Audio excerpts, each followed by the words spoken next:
మీ పిల్లలు maths science లో dull గా ఉన్నారా? 100% మార్క్స్ కావాలంటే ఆన్లైన్ ట్యూషన్ ట్యుటోరిక్స్ లో జాయిన్ అవ్వండి. గుజరాత్ అహ్మదాబాద్ లో జరిగిన ఘోర విమాన ప్రమాదంలో ఇప్పటివరకు 265 మంది మరణించినట్టుగా నిర్ధారణ అయింది. 241 మంది విమాన ప్రయాణంలో ప్రయాణించిన ప్రయాణికులు, 24 మంది మెడికల్ చనిపోయినట్టుగా, అంటే ఆ హాస్టల్లో నేరుగా ఢీకొంది కాబట్టి హాస్టల్లో ఉన్నటువంటి విద్యార్థులు లంచ్ టైంలో ఎక్కువగా ఉన్నటువంటి సందర్భంలో వారికి కూడా ఎక్కువ ప్రమాదం ఉన్నట్టుగా జరుగుతుంది. అయితే ఈ ప్రమాదంలో ఒకే ఒక్కడు మృత్యుంజయుడిగా బయటపడ్డారనేటువంటి విషయం ఇప్పటివరకు మనం చూసాం. 242 ప్రయాణికులలో ఒకే ఒక వ్యక్తి. బట్ ఇక్కడ మరొక మహిళ కూడా తాజాగా ఈ యొక్క ప్రమాదం నుంచి బయటపడిందని చెప్పుకోవచ్చు. ఈ ప్రమాద బారి నుంచి చాలా దూరంగానే ఉందని చెప్పవచ్చు.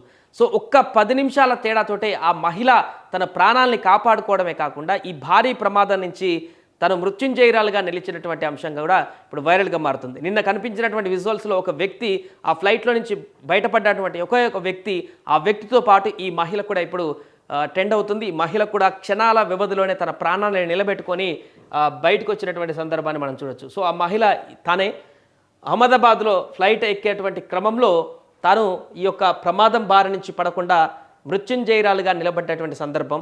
సో దీనికి సంబంధించినటువంటి వార్త కూడా ఇప్పుడు వైరల్గా మారుతుంది. ఆమెకు ఇక్కడ భూమి మీద నూకలు ఉన్నాయి, ఆమెను దేవుళ్ళే ఆపారు ఆమెను వెళ్లకుండా అనేటువంటి అంశాన్ని కూడా ట్రెండ్ చేస్తున్నారు. దీనికి సంబంధించిన వార్త చూద్దాం. అహ్మదాబాద్ విమాన ప్రమాదం ప్రపంచవ్యాప్తంగా ఎందరినో కలిసివేసింది, ఎన్నో కుటుంబాల తీరని వేదన మిగిల్చింది. అయితే 10 నిమిషాల ఆలస్యం ఒక యువతి ప్రాణాలను నిలబెట్టింది. భారీ ట్రాఫిక్లో ఇరుక్కున్న, ట్రాఫిక్ ఉంటే చాలామంది చిరాకు పడుతుంటారు, ట్రాఫిక్ వల్ల చాలా పనులు ఆగిపోతాయంటూ ఇబ్బంది పడుతుంటారు, ట్రాఫిక్ కారణంగా ఫ్లైట్ మిస్ అయ్యామంటూ గగ్గోలు పెడుతూ చాలామంది చాలా రకాలుగా ఈ ట్రాఫిక్ సమస్యలకు సంబంధించినటువంటి అంశాన్ని ప్రశ్నిస్తూ లేవనెత్తుతూ చాలా కోపగించుకుంటారు. బట్ ఇదే ట్రాఫిక్ ఒక ప్రాణాన్ని కాపాడింది, ఒక నిండు ప్రాణాన్ని పోకుండా కాపాడినటువంటి ఒక మంచి వార్త అని చెప్పుకోవచ్చు. సో ఈ విమాన ప్రమాదం నుంచి త్రుట్లో తప్పించుకుంది ఈమె. ఈ ఘటన గురించి తలుచుకుంటే తన శరీరం ఇంకా వణుకుతుందంటూ కూడా ఆమె చెబుతోంది. విమాన ప్రమాదం నుంచి తనను దేవుడే రక్షించాడంటూ కూడా ఈ అమ్మాయి పేర్కొంటుంది. భూమి చౌహాన్ అనేటువంటి యువతి అహ్మదాబాద్ నుంచి లండన్ వెళ్ళడానికి air India flight AI 171 book చేసుకున్నారు. విమానాశ్రయానికి చేరుకునే క్రమంలో ఆమె ట్రాఫిక్లో ఇరుక్కుపోయారు. దీంతో ఆమెకు 10 నిమిషాల ఆలస్యమైంది. అప్పటికే ఆ ఫ్లైట్ టేక్ ఆఫ్ అయి కొన్ని క్షణాల్లోనే కుప్పకూలిపోయింది. సో ఈ ఒళ్ళు గగ్గుర్లు పొడిచేటువంటి ఘటన గురించి భూమి చౌహాన్ సామాజిక మాధ్యమాల వేదికగా పోస్ట్ చేశారు. ఎందుకంటే ఆమె ఇంకా ఎయిర్పోర్ట్లోనే ఉన్నారు. ఆమె జస్ట్ 10 మినిట్స్ ఆలస్యం కాకపోవడం కారణం బోర్డింగ్లో ఆపేశారు, లోపలికి పంపించలేదు. అప్పటికే ఫ్లైట్ లోపల రెడీ అయిపోయి టేక్ ఆఫ్ అవుతున్నటువంటి సందర్భం ఆమె కళ్ళ ముందే జరిగింది. అంత ఎయిర్పోర్ట్లోనే ఆ అమ్మాయి ఉండి ఇదంతా కూడా చూసింది. సో నేను వెళ్ళవలసిన విమానం కుప్పకూలిందన్న విషయం తెలిసిన వెంటనే షాక్ గురయ్యాను. ఆ ఘటన గురించి తలుచుకుంటే నా శరీరం వణుకుతుంది, మాట్లాడలేకపోతున్నాను, నా మైండ్ బ్లాంక్ అయిపోయింది. ఆ దేవుడికి ధన్యవాదాలు.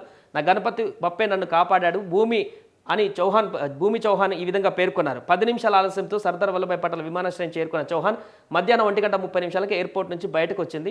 1:38 టేక్ ఆఫ్ అయిన విమాన క్షణాల్లోనే ఎయిర్పోర్ట్ సమీపంలో నివాసాలను కుప్పకూలిపోయింది. చూడండి, ఆమె ఎయిర్పోర్ట్కు వెళ్ళి 10 నిమిషాల ఆలస్యం కారణంగా వాళ్ళు బోర్డింగ్కి అనుమతించకపోవడంతో అక్కడి నుంచి బయటకు వచ్చి నిరాశగా ఇక ఫ్లైట్ మిస్ అయింది. విదేశాలకు వెళ్ళాల్సినటువంటి ఫ్లైట్ కాబట్టి ఎంతో ఆవేదనతో బయటకు వచ్చి ఎయిర్పోర్ట్ అవతలికి వెళ్ళినటువంటి కాసేపట్లోనే చూస్తుండగానే అక్కడ ఎయిర్పోర్ట్లో భారీగా ఒక విధ్వంసం జరిగి ఆ ఫ్లైట్ కూలిపోవడంతో ఆమె ఒక్కసారిగా షాక్కి గురయ్యారని చెప్పవచ్చు. కొన్ని క్షణాల వ్యవధిలోనే తన ప్రాణాలు కూడా పోవాల్సింది ఆగిపోవడంతో ఇప్పుడు ఆమె తీవ్ర ఉద్వేగానికి గురవుతున్నారు. ఆ దేవుడు నన్ను కాపాడినట్టు కూడా ఆమె చెప్తున్నారు.